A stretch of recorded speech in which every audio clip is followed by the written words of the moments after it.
It is the meeting between two extremes in a way, because ROG is cyberpunk and we are home furnishing. But that is also the interesting thing, because that's the tension in between, and then how to utilize the both strength and come together as one.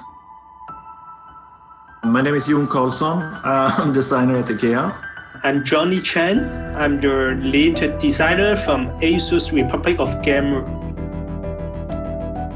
We always focus on hardcore gamer.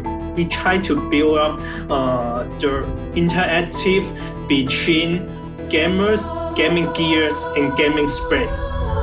When we started, I could see that the ROG expression was very far away from IKEA.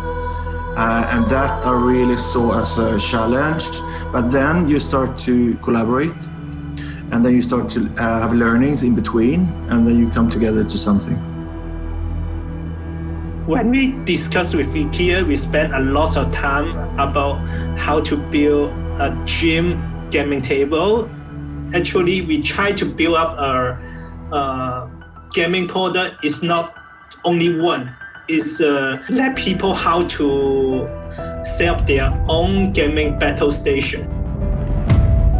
There's so many different gaming expressions out there. And when we launch, everybody should feel invited and welcome to understand it and to grasp it. Also, this is just a start, because I think gaming has so many different worlds to step into and to get inspired by. It's just a scratch on the surface what this could be.